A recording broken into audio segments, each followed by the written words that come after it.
Welcome to Spurs Focus, your go-to spot for daily Tottenham news, transfers, and match updates.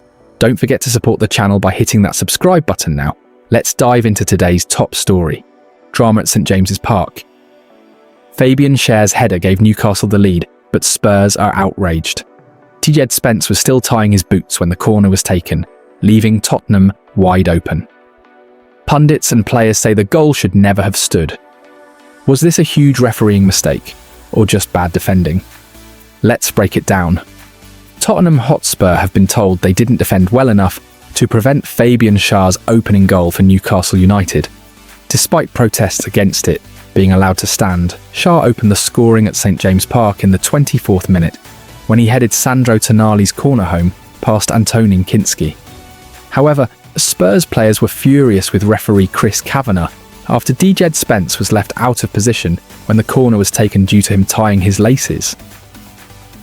The Spurs fans are furious, and so are the players, commentator Sam Matterface said during ITV's coverage of the Carabao Cup game.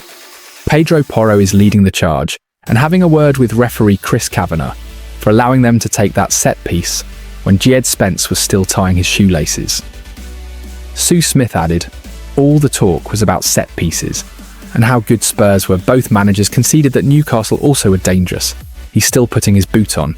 Manages to stand up, but you see, Schär, it's too easy. I think it's Lucas Bergvall making him. Spurs are trying to make a complaint to the referee that they weren't ready. Certainly Fabian Schär was. Simple ball into the box, a number of players running, getting the contact, not defending well enough." Richarlison was booked for his protests after the goal went in.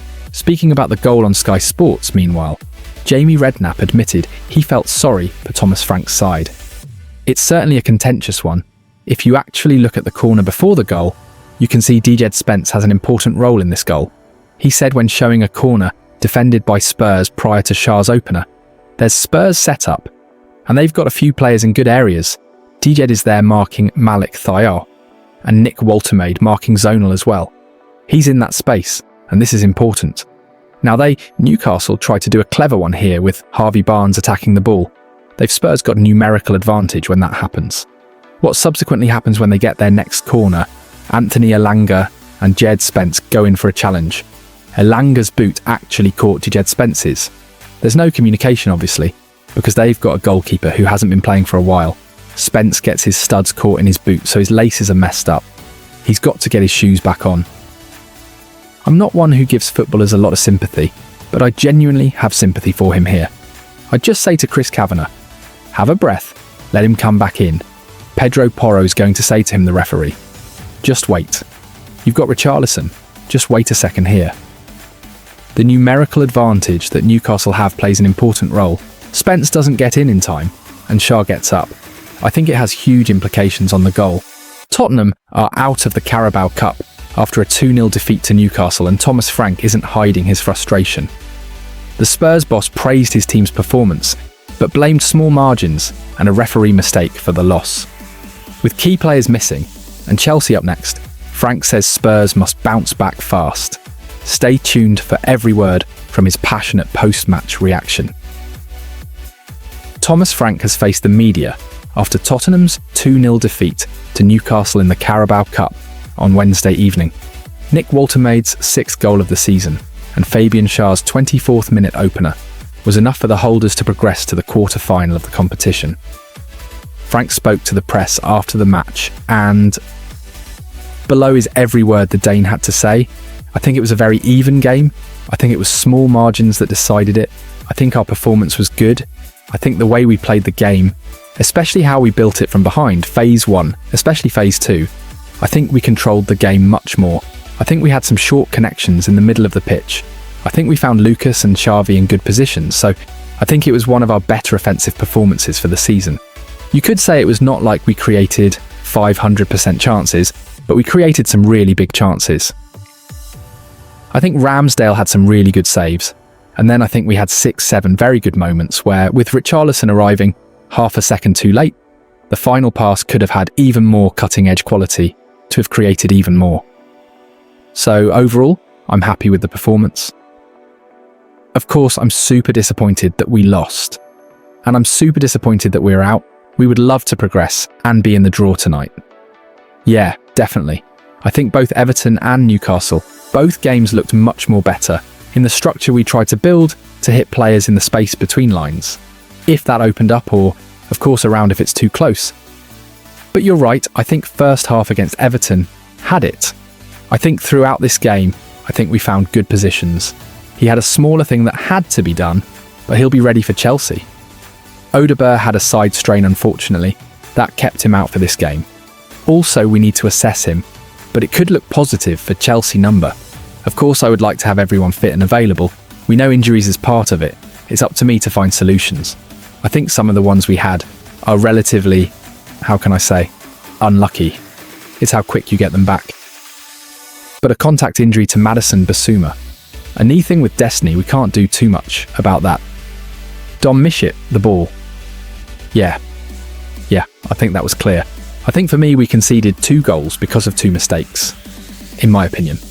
Unfortunately, the ref was part of the mistake in the first one. I'm not saying there's things we can't do better, but his boot is off. We need to tie his shoelace and tie his boot. And you can clearly see on the footage afterwards that the whole boot is off, so we need to do it. And it's mine at 23. It's not like we delayed the game for 10 minutes and we have 1 goal up. It's common sense to allow him time to get in, so as soon as he had the boot on, the ref let it go. And then, to make it perfect, Jed's man he had to mark was Schär. That scored. So that's why we were very animated. I think that was the biggest one. I think the rest was fine. There's always small bits you can be irritated about, but it's very difficult to ref a game. But this for me was unfortunately a big mistake. And then we made a mistake ourselves on the second one. So small margins decided the game today. It was very difficult, to be honest. You said that Newcastle made 8 changes. We made 4.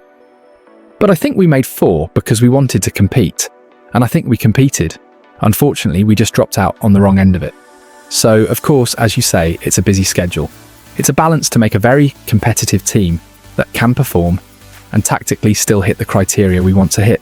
We played Everton, 4 changes, Newcastle 4 changes, and then Chelsea on Saturday. Some you need to rest, others you need to be able to perform. So of course, I'm very disappointed we couldn't continue. I think we have 5,000 fans travelling, so we're more than pleased, happy that they're travelling this long way on a late night and give us all the backings. Unfortunately, we couldn't give them back a win. All eyes are on Thomas Frank's team selection as Tottenham make the long journey to the northeast to face Carabao Cup holders Newcastle at St James Park. Spurs have already been battling fixture congestion since the return of club football.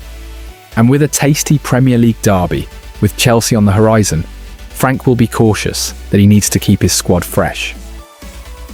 Despite that, the League Cup represents a chance for the Dane to win his first trophy as Tottenham boss, and he is unlikely to take the competition too lightly, particularly given the strength of the opposition. But history shows that last season, when Frank was in charge of Brentford, he wasn't afraid to rest key players, as starman Brian Mbeumo was left out of his Bees' starting 11 for the quarter-final defeat against the Magpies. Football London expects plenty of changes, notably in midfield and in attack.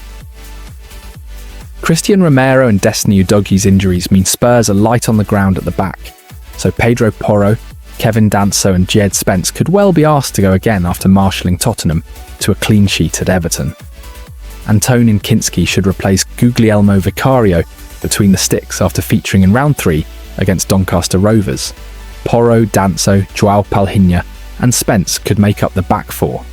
Mickey van der Ven has played a huge chunk of football this season, and there is a high likelihood he will be rested.